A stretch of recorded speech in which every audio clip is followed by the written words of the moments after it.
mort d'étudiants commencé wul ci Abdoulaye Ba. Le Sénégal a connu beaucoup de morts d'étudiants. Mais musu leen dégg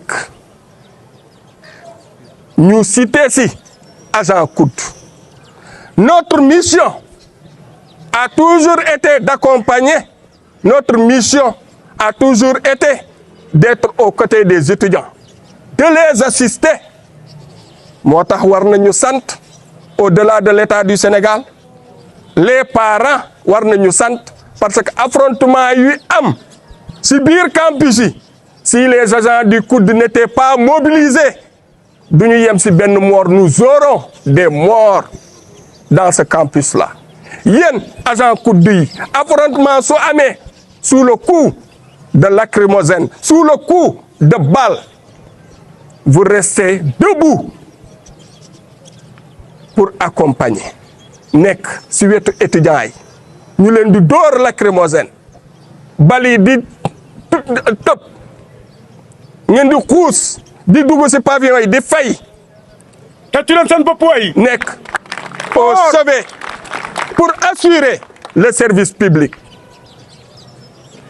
lii lañ leen war a waxal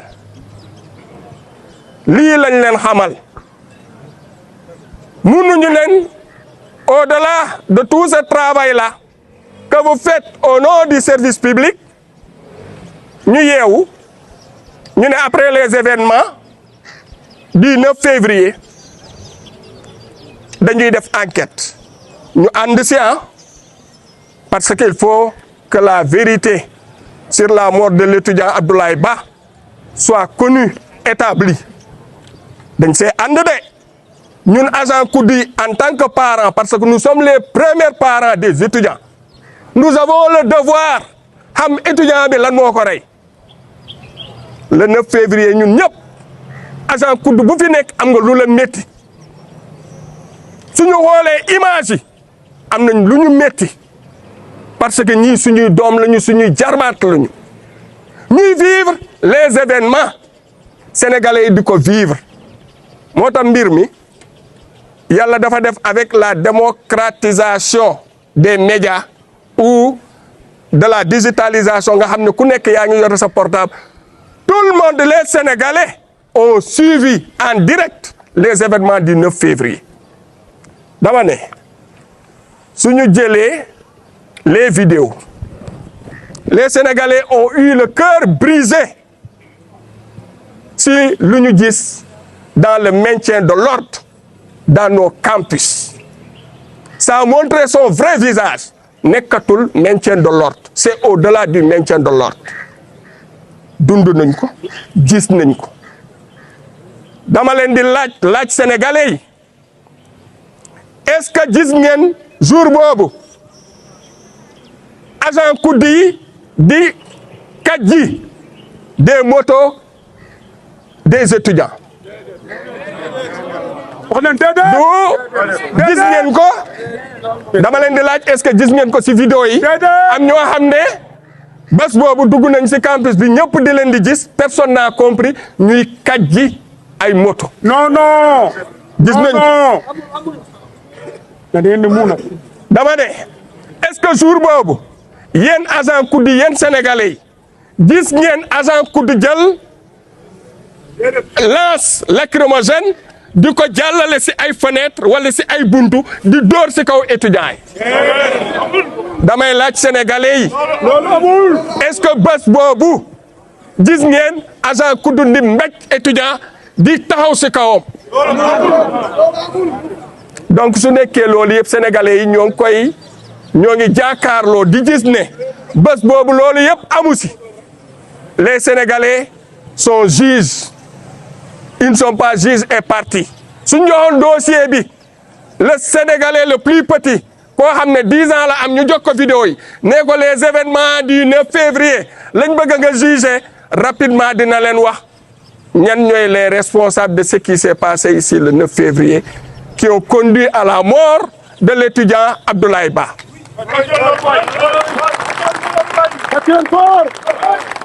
suñ ko joxee xale bu 10 ans ñu ne ko vidéo yaa ngi ni seetaanal vidéo yi nga juger nga wax ñu lan moo xew université ñan ñoo doon affronté wu dina wax lépp ba du leen mës a wax ne j'ai vu les agents du COUD sur le théâtre des opérations ñuy affronté ak étudiants yi damay laaj. c'est nos frères. est-ce que ñun agent COUD yi ñoo jël lance lacrymogène dóor ko pavillon F bi est-ce que depuis ñu door lance lacrymogène bi ñëpp gis sénégalais yi di gis muy tàkk ci biir chambre yi étudiants yi amatuñu fu ñuy jaar ñu paniqué est-ce que ñun ñoo paniqué loo les étudiants est-ce que agent COUD yi ñoo jël étudiants yi tëmbal leen ci fenêtre yi donc je crois que sur les faits le factuel loolu la ñuy ne les faits jugé nañ seen bopp loolu yëpp depuis mu am dafa am loo xam ne ça nous a étonné moo tax ñu woo leen camarades agents du COUD à la mobilisation à la solidarité luy raam si ñax bi la dem luy raam si ñax bi la jëm te moo ngi dox di ñëw suñu kaw loolu duñ ko nangu. loolu duñ ko nangu. loolu duñ ko nangu. loolu duñ ko nangu. loolu duñ ko nangu. donc sur ces faits yoo xam ne maa ngi koy répéter defal leen la vidéo defal leen les événements c'est pour ngeen souvenir de ce qui s'est passé moo tax ma indi film bi pour qu'on se retrouve au 9 février bu ñu génn 9 février dana rester le 9 février depuis loolu yëpp am étudiant bi tëb na étudiant bi il a succombé d'autres étudiants ont été borgnés dañ leen dóor directement pistolet la lance lacrymogène la kenn xamul lu mu doon ñii ñàkk nañ ci seen bët ñii ñàkk nañ ci seen tànk loolu agent COUD yi ñoo ko def loolu agent COUD yi ñoo dóor étudiants yi noonu ñoom ñoo leen massacré noonu ñoom ñoo leen matraqué noonu sénégalais yi mun nañ juger dossier bii sénégalais yi mun nañ ko juger du dossier boo xam ne véritablement ñun diis na su ñun mais dafa am lu ñu jaaxal au lendemain des événements du 9 février dañ commencé ay enquêtes yi ñu tourné ko ci ay agents COUD nous demandons quelle est la responsabilité des agents du COUD sur les affrontements entre étudiants et forces de l'ordre où les faits sont établis ñun loolu la ñuy laaj sénégalais yi moo tax ñu jaakaarloo tey ñëw wax ak yéen laaj sénégalais yi laaju ñu leen de yéen parce que suñu leen laajee yéen agent COUD yi dañuy ne vous êtes juge et partie sénégalais yi la ñuy laaj sur les événements du 9 février naka lañ ko dundee parents yi nekk seen kër di jooy parents yi di demander seen doom yi nañ ñibbisi parce que mënatuñu gis ñuy door seen doom yi ñu leen di door ñëpp xam nañ leen loolu su amee ñu woo agent COUD yi nee leen dañuy enquête mais ñun bañuñu enquête c'est très normal lu mel noonu su amee état bu responsable mu ubbi enquête si enquête bi dañuy entendre ñëpp bañuñu ko fii la xewee COUD c'est normal ñu woo waa COUD laaj leen noo leen ko dundee en tant que témoin pour ñun dañu waroon yem rek si témoin rek la ñu waroon yem le COUD est témoin ñoo posé ñu ay question noo leen ko dundee lii nu mu demee foofu la waroon yem mais suñu demee ba ñu ne ñu dañu inculper au-delà de l'enquête ba ñu woo laaj si ñenn si suñuy agent dañu inculper ñett loolu moo waral woote bii pour vous dire que l'heure est grave chaque agent du COUD ici présent est en danger à partir d'aujourd'hui. La solidarité. Nous sommes en danger su nekkee dans l'exercice de notre fonction dans notre mission régalienne ñu nekk fii di doxal kër gi di doxal Sénégal kenn mësuñu dégg si mort étudiant depuis que le Sénégal est Sénégal il y a eu plusieurs morts d'étudiants kenn mësuñu si tudd pourquoi cette fois-ci ñu bëgg ñoo def bouc émissaire nous ne serons pas le bouc émissaire de quiconque duñ ko nangu te du mës a am loolu duñ ko nangu loolu duñ ko nangu loolu duñ ko nangu loolu duñ ko nangu loolu duñ ko nangu c'est vous les gars. Nous ne sommes, le COUD c'est toujours de par ses agents exercer de façon responsable parce que xam nañ mission bu ñu dénk mais suñu demee ba ñii nii nga xam ne amul kenn kuy yeewu Sénégal pour le service public 5 heures du matin vous êtes à feu continu 5 heures du matin ngeen di yeewu ñoo jox étudiants yi ndekki ngeen nekk fii ba 21 heures pour parler que de restaurant amu leen week-end amu leen congé vous êtes toujours là pour accompagner suñ demee ba état bi loolu nga xam ne ñoo ngi koy defal état bi am ci taxawaay bu rafet pour l'état du Sénégal di def la paix sociale di fi créer le dialogue ba téyel état Sénégal njaboot boo xam ne moom la ñu dénk ñu ne dañuy dikk di ñu accuser nous ne serons pas l'agneau du sacrifice nous ne serons pas l'agneau du sacrifice suñu ñett camarades yooyu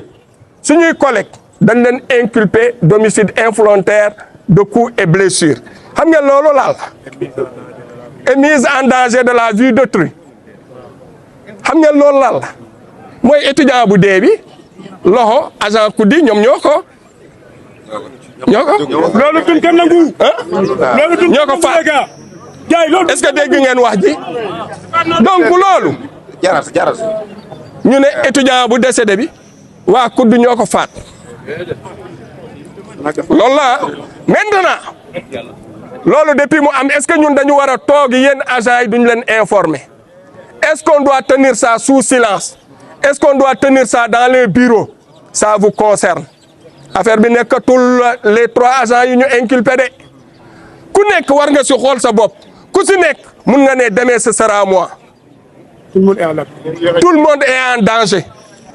parce que ñii nii ñu inculpé c'est dans l'exercice de leur fonction lañ leen inculpé te lu ñu jaaxal ñu inculpé de façon ciblée lañ leen inculpé ñun nag duñ dugg ci dossier bi parce que tamit xam nañ lan mooy justice nous faisons confiance à la justice de notre pays di leen di ne inculpation ne veut pas dire condamnation inculpation ne veut pas dire condamnation dañu leen inculpé jusqu'à preuve du contraire ñii nii ñu inculpé condamné guñu leen mais s'il vous plaît mais on ne peut pas être jugé et partie dossier bi kan lañ ko confier pour mu def enquête bi loolu moo teyloo suñu xel moo tax nous avons un problème avec la justice suñ jëlee dossier bi ñu ne affrontement bi entre étudiants yi ak police la ñu jël dossier bi confier ko police mu def enquête bi suñu xel day teey suñu xel war na teey le fait que ñu confier dossier bi police di wuti ñu muy takkal inculpé leen lii moo am à quel moment on peut dire que les étudiants les agents du COUD ces inculpés là ou les agents du COUD de façon générale ñoom ñoo rey étudiant Abdoulaye Ba il faut demander aller demander aux étudiants ñoo ngi nii di romb il faut leur poser la question qui a tué Abdoulaye Ba non journalistes yaa ngi nii soo leen pare prenez vos micros et allez demander aux étudiants qui a tué Abdoulaye Ba ils vont vous répondre. bëggoon a ñëwaat tuuti ci kàddu yi mbokk yi camarade Seydi dafa wax sànq ne nous avons confiance en notre justice mais je voudrais dire que à cette justice que nous n'accepterons pas qu'elle se transforme en injustice et s'abat sur les agents du COUD. Nous demandons à cette justice d'aller chercher ses coupables ailleurs. Nous sommes innocents. Yéen waa DC dama bëgg agent COUD yëpp ànd ak yéen ngeen escandé nous sommes innocents.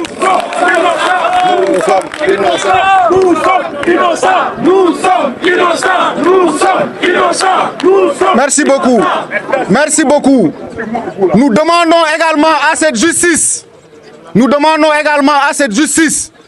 de lever immédiatement ce contrôle judiciaire qui sont collés, qui est collé à nos camarades et nos collègues du DSC. Nous demandons la levée du contrôle judiciaire. Et enfin, nous demandons un non-lieu total pour nos camarades. Nous demandons un non-lieu total pour nos camarades. Fii mbokk yi agent Koudou ñun bakkanu étudiants yi mooy sunu teraanga ñun bakkanu étudiant mooy sunu teraanga kon nous ne serons jamais impliqués ci meurtre waxuma laa leneen loo xamante ne mooy dal ci sunu jarbaat yi sunu rakk étudiants yi kon ñi nga xamante ne ñoom la seen loxo nekk ci enquête bi camarade wax na ko léegi à cette justice là ñu ngi koy xamal ne ko nit mënul nekk juge ba pare bëgg a nekk partie loolu ñu ngi koy jagleel ñi nga xamante ne ñoo yor enquête yi muy la police nationale parce que nag gis nga am na loo xam ne boo koy wax boo ko raayee ñi lay déglu duñu xam li ngay wax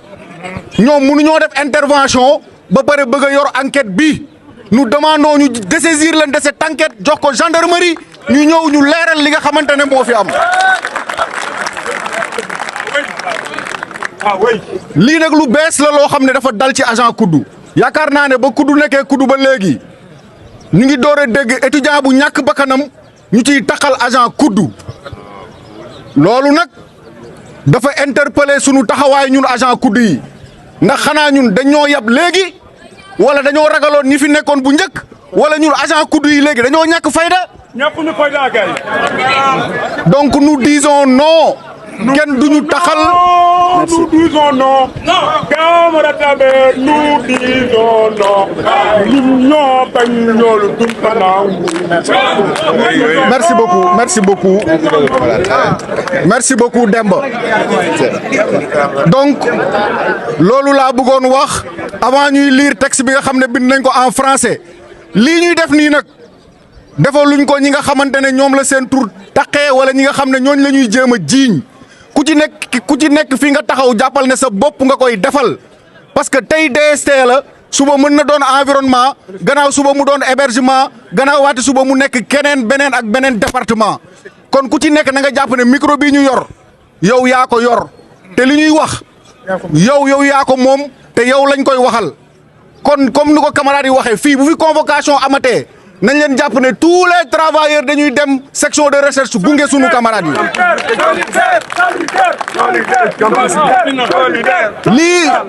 lii ñuy def nag. lii ñuy def nag.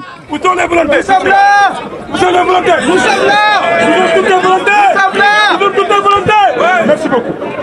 nangu nit di la jox information boo xam ne wérul wax ji jeexagul. wax nañ li xew wax nañu aussi tamit li nga xamante ni mooy taxawaayu syndicat yi mais dinañ wax aussi ay consignes yoo xamante ni dinañ ko jëmle ci travailleur Koudou yëpp. ndax tey jàpp naa ni bu ñu doon natt tiis bi dal suñu kaw tey fan la tollu les travailleurs du Koudou. jàpp naa ni à travers cette belle mobilisation vous avez su répondre de la plus belle des manières. À travers cette mobilisation wane ngeen ni tiis bi metti nañu. À travers cette mobilisation wane ngeen ni tiis bi dal ci waa DST dalul seen kaw ñoom rek mais ci kaw agent Koudou yëpp la dal. À travers cette mobilisation wane ngeen ni également tiis bi dal suñu kaw metti nañu naqari nañu mais aussi ànduñu ci ba tax na lii ñu def tey lii rek mooy syndicalisme. L'essence du syndicalisme c'est la mobilisation, c'est la lutte. amul leneen. J'aperçois nos camarades du rectorat qui sont là, la coordination de Dakar, le bureau national ñu ngi leen di remercier pour la présence doyen Lamine Sy ak ñi mu àndal bi loolu wee le 9 février il s'est passé des choses ici à l'université ndax aussi am na loo xam ni faw ñu rappeler ko kenn mësul dégg ñu àtte agent du COUD ak ay étudiants saa bu coow amee université police moo ñëw indi fi coow rajaxe dem yoonam saa bu coow amee saa bu étudiant deewee COUD moo ñëw safurla police moo ñëw dugg biir COUD def li muy def rajaxe li muy rajaxe rey ay étudiant dem yoonam mais avant may xuus ci février ma ñëw ci décembre 2025 décembre 2025 on a vécu 17 jours de JST mu metti loolu ci COUD metti loolu ci suñu ay finance metti loolu ci waa DERU mais taxul ba tey COUD jël décision tëj ay restaurant am lu tax loolu c'est parce que on s'est mis à la place des étudiants parce que ñoom ñoo dëkk xam nañu li ñuy dund maintenant février jot nguur gi fi nekk jéggi agent COUD yëpp jéggi COUD jéggi direction COUD jéggi directeur COUD tëj restaurant yi yamul ci loolu mu yebal police dans toutes les universités du Sénégal y compris ici au COUD bi loolu amee ñu jàpp étudiants yi damay rappeler aussi les faits sont là biñ fiy dugg le 9 étudiants yi manifesté wuñu étudiants yi grève wuñu étudiants yi dañuy toog jàpp seen ñaambur ñun ñëpp ñoo ci yem nag dañoo xëy rek gis ay chars de combat lu kenn xamul ñu dugg ci campus bi rajaxe campus bi yàq campus bi ba rey étudiant Ablaye Ba. Maintenant je me demande ci biir loolu où se situe la responsabilité du COUD kenn xamu ko moo tax ñu ne chers camarades li bëgg am nii c'est un précédent dangereux musul am COUD te li may rappeler mooy office du bac musoon na am lu mel nii am na année boo xam ni dafa am ay fuite ñu dem rek jël agent yi ñu dañeen di sànq mais li doon ci génnee mooy la mobilisation de tous les travailleurs moo doon ci génnee kon nañu xam ni agent yi ñu bëgg sànq dëgg la avocat mi ngi def liggéeyam mais li ma gëm mooy ñun ñiy toog ñoo leen ci mën a génnee à travers la mobilisation kon nag il faut que cette mobilisation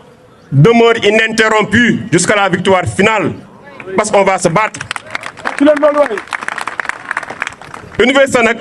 3 piliers ñoo fi nekk c'est les professeurs les étudiants et les partis te kenn mënul dem bàyyi sa morom loolu li muy tekki nag mooy tous les leviers bu ñu am tous les moyens de lutte yu ñu am on va l'utiliser bu jëree ñu tëj université bi on va la fermer bu jëree ñu tëj restaurant yi dinañ leen tëj bu jëree ñu tëj pavillon yi dinañ ko tëj étudiants dem faraan ci stade bi parce que nag li am nii bu amee nañu jàpp ni ñun ñëpp suñu bakkan mi ngi ci xottu gerte amuñu ci responsabilité amul agent COUD bu ci am responsabilité ndax ki fi dugg dañ ko yabal police moo ñëw xëy dugg université kan moo ko yabal nañ dem seeti kan moo ko yabal qui a été le directeur des opérations nañ dem seeti ñooñu maintenant nag ëmb bi ñu ëmb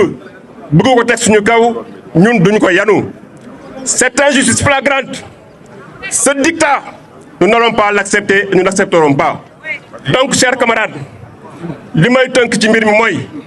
maintenant cette mobilisation jusqu'à la victoire finale quel que soit lu mën a am dama ni quel que soit lu mën a am même bu campus bi tëjee loo leen dégg bu essayé wootee ñi nekk Fuuta ñoo ci yem na ngeen bàyyi li ngeen di def te xam ni collecte yi ñu jàpp kenn ku ci nekk mën na ko nekk seen place te ñun ñoo leen ci mën a génnee donc maintenons cette mobilisation jusqu'à la victoire finale. li ci duuf lépp xajul ci bis bi mais nag am na fee yoo xam ne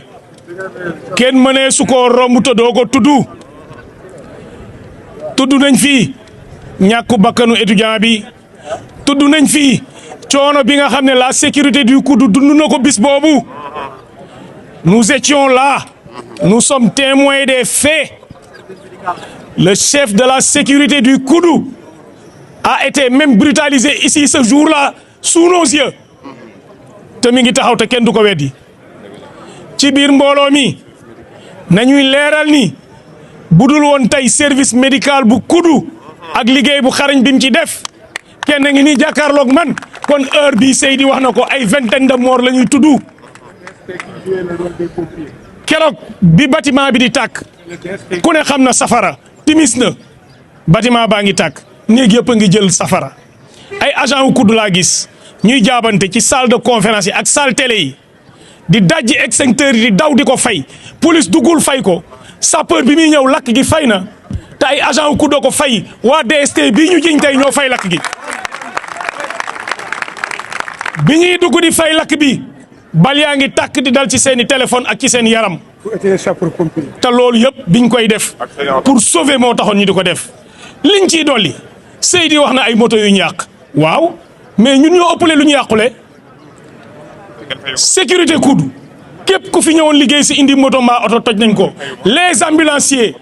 seeni oto les médecins dañ koo toj saccagé ko te ba fii ñuy wax ñoom ñooñu dañoo perte loolu mooy lan kon fii ku fi dee yaa perte dañ ko dul nangu loolu camarade wax ji jeexagul liñ koy tëjee wax nañ ko léegi mooy li ci kanam ban taxawaay lañ ciy am as wax na ko dañ ñuy jàpp ñun ñëpp mbaa ñu bàyyi ñun ñëpp la solidarité est notre arme nous demandons au camarade secrétaire général coordinateur Aliou Faye mu ñëw sànni ci ay kàddu ñu. salaamaaleykum les braves agents du Koudou nuyu naa leen. Nous sommes dans le temple du savoir. Oui. Je vais commencer par cette maxime de Socrate. Socrate mi doon naan boo bëggee xam dëgg bi boo bëggee xam li xew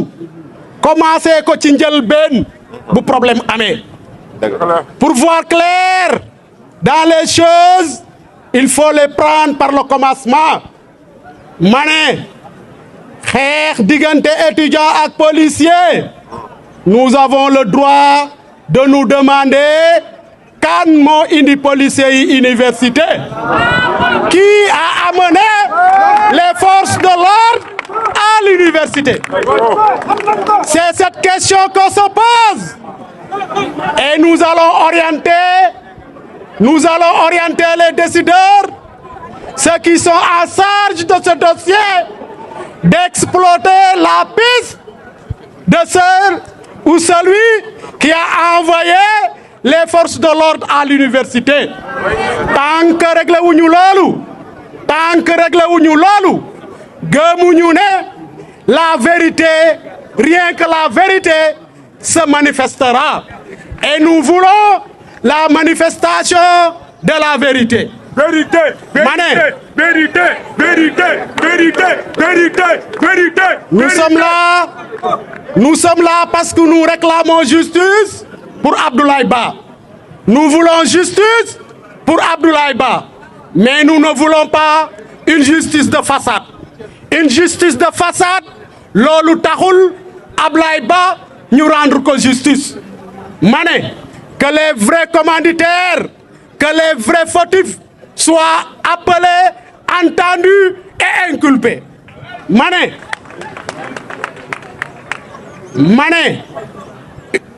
agent du Koudou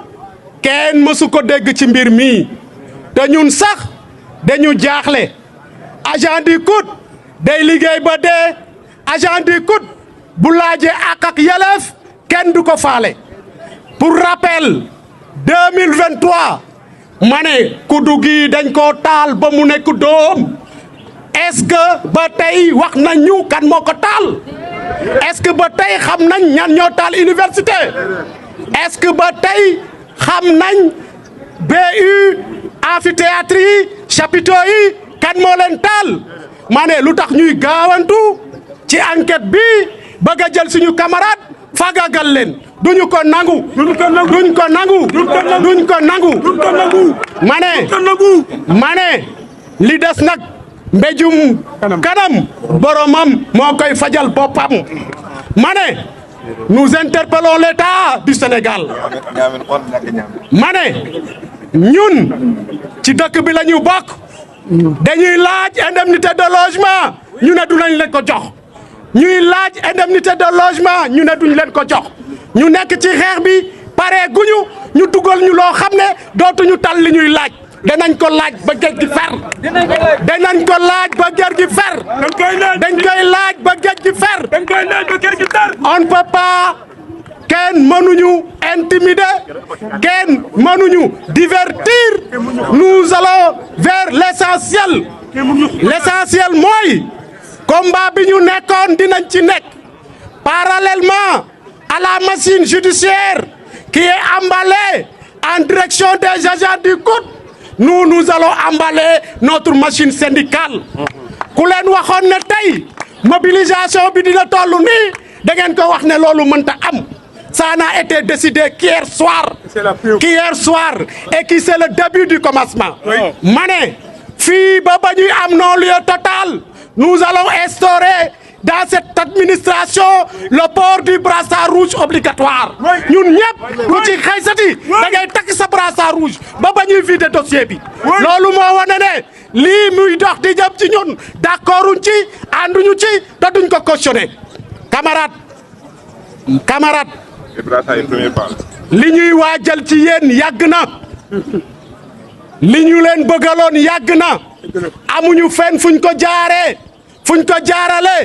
heure bu ñu yëkkatee jëm ci seen kaw ngeen mobiliser wu ne du fi amee bii aussi du fi amee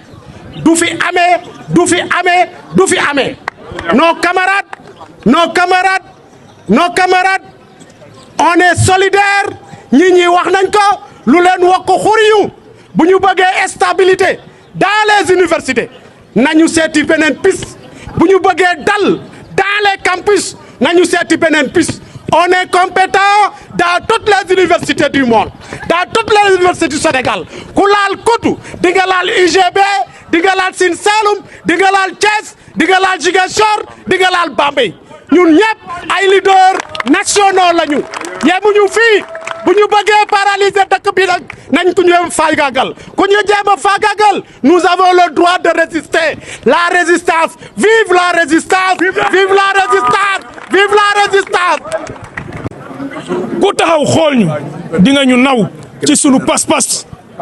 li ñuy fàttali mooy ñun ci ay centrale lañ bokk ci ak ci ay syndicat yéen ñëpp yëg ngeen ne suba képp kuy liggéeykat ci réew mi ñun ñëpp a ko gis am na grève générale bu ñuy préparé mais lii c'est en marge de ça parce que nag kuy wàllu yan sa kër daa tëggul tey sunu kër a tëgg sunuy collègues ak sunuy camarades la ñu acculé te wax nañ ko nag dafa neexul kenn ku ne natt ko ci sa bopp nga xëy bis musoo xam yoonu police musoo xam yoonu tribunal xamoo luy juge d'instruction ñu woo la nangu sa passeport limiter say déplacement ba pare ne la nag ni ngay xëyee kudd 15 jours yu jot alxames bu jot del ñëw di signer kenn kuñ ko tegoon ci yéen du la neex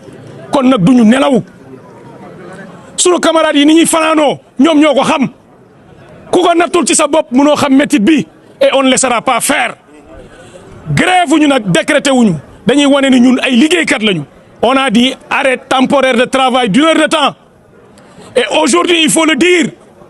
l'administration du COUD a été les premiers à apporter leur soutien parce que ku ne xam na ni suñu ñëwee binduñu préavis defuñu dara taxaw fii c'est parce que li ñu laal ci ñun moo fort te bu ñu fàtte ni nos administrateurs avant d'être des administrateurs c'est des agents comme nous et ils sont dans la masse nomination yi poste yi ay nit a koy incarner nit yooyu ci ñun la ñu bokk donc li mat a fàttali mooy rester ci sunuy mobilisation. Restons attentifs aux directives de l'intersyndicale. Très bientôt, nous suivrons très près le dossier. Lépp lu ci am fii lañ koy wootee ànd defandoo ko asalaamaaleykum wa rahmatullah jërë ngeen jëf.